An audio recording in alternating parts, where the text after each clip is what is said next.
While this week we didn't get any new hardware announcements, although I have been using the M3 iPad Air as my main iPad, as well as that M4 MacBook Air in that new colorway, there were a bunch of other things that kind of went under the radar that I think are going to be very impactful to iPhone users, as well as just Apple users in general. So let's get into this week's Friday 5. Let's get into it.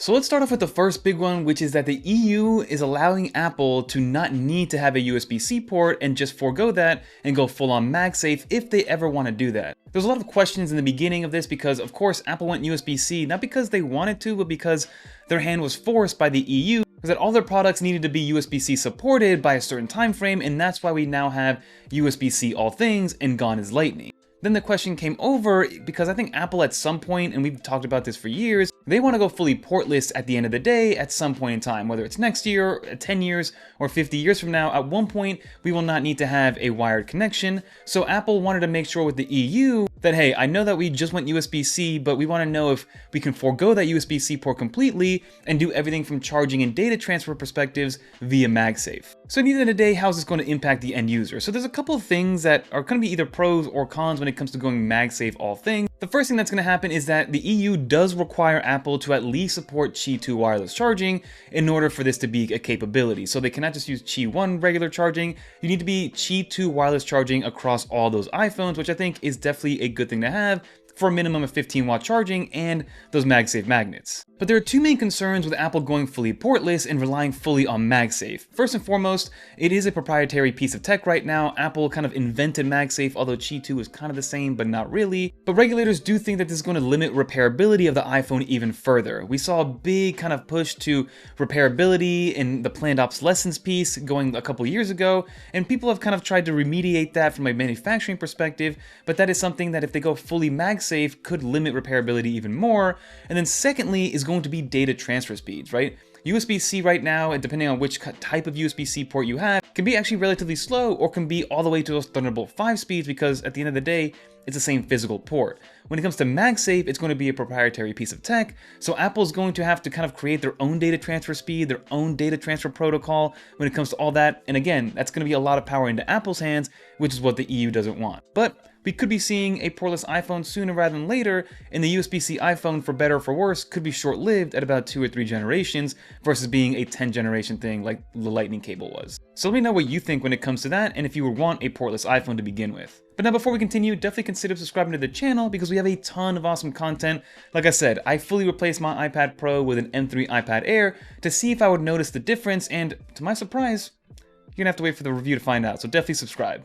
So now to segue into the second piece of information or news that happened this week that also involves the EU and Apple and the interoperability of the Apple ecosystem. The EU continues to force Apple's hand when it comes to Apple monopolizing the competition with their ecosystem features and things like that. So the EU is forcing Apple to allow third-party apps to access the iOS features like notifications. So if you do have a third-party application, the way that it works right now, for instance, if you use WhatsApp, it won't ping your phone directly from the WhatsApp servers to your iPhone. It goes from WhatsApp to the WhatsApp server to an Apple server to then pinging your iPhone. Although for the front-end consumer, it's not a big deal. On the back end, it does add multiple failure points, so releasing that kind of need to go to the Apple server and go directly to the iPhone is something that the EU wants to open up on Apple's accordance. Apple also has to comply with the rule that they have to create some sort of AirDrop alternative or some sort of AirDrop feature that also works with Android devices and Windows devices, and then in that same light, they have to create some sort of alternative with Airplay. So Airplay is one of my favorite features when it comes to the ecosystem features that you get with that, but now they are supposed to open that up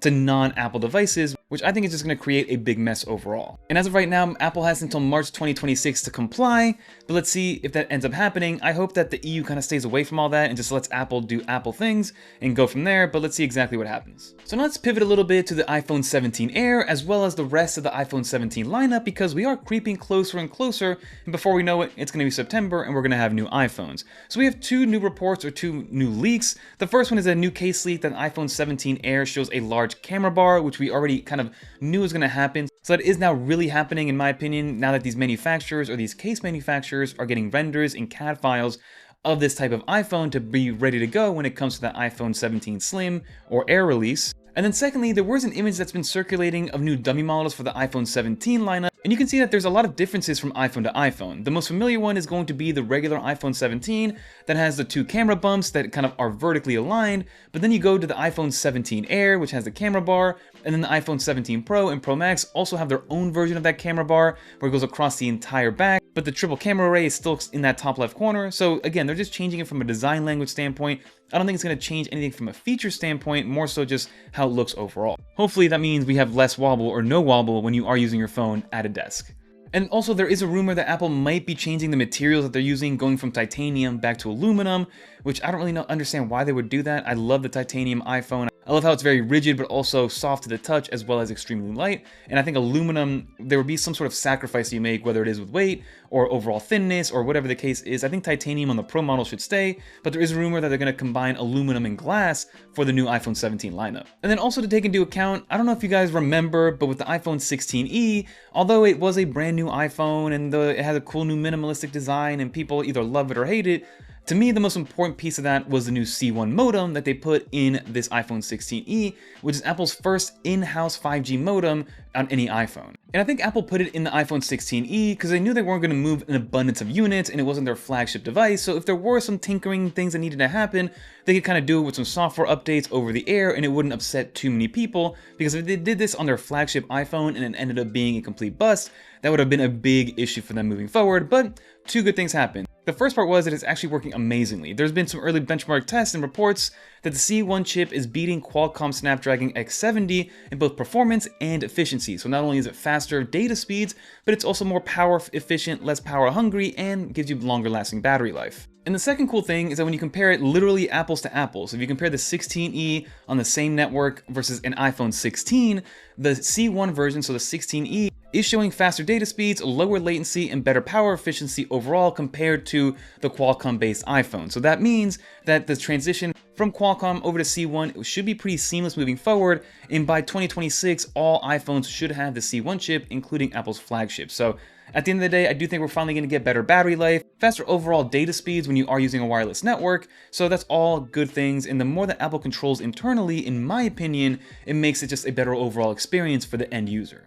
And then lastly, I do want to bring up the iPad buyer's guide that we created this week on 9to5mac.com, and like I said, definitely stay subscribed because we have a video coming out next week that goes through each single individual iPad, and I put together a nice visualization, which maybe I'll kind of put on the screen right now for a quick second, but it's essentially my iPad pyramid where the base represents all the commonalities across the iPad, which really makes up about 90 to 93% of what all iPads can do, and then you start to move up the pyramid in terms of capabilities from a software and a hardware perspective, going all the way up to the iPad Pro. So definitely get subscribed to view that, and I'll leave an article link down below that really walks you guys through it and kind of breaks down every single iPad and what they can be used for, what the best use cases are, and why I think the iPad 11 generation is actually the best iPad for 95% of people, because it can do 95% of the stuff that something like an iPad Pro can do. So definitely stay tuned for that one, and leave a comment down below what your current iPad is if you have one, and what your favorite one is, and lastly, what you use it for. But that'll do it for this Friday 5 episode, everybody. If you didn't make it to the end, leave a little dolphin in the comments down below so I know you made it to the end. There's a lot of moving parts in the background, which I think are going to affect the end user, whether it is a positive way or a negative way, or in a neutral way. At the end of the day, we're going to see some things changing because of those EU hammer downs, but time will tell on exactly what that means for the end consumer moving forward. But that'll do it, everybody. If you want to watch more videos like this one, definitely consider watching one of these videos right here, because YouTube thinks you're going to like it. But until next time, I'm Fernando. Peace, everybody.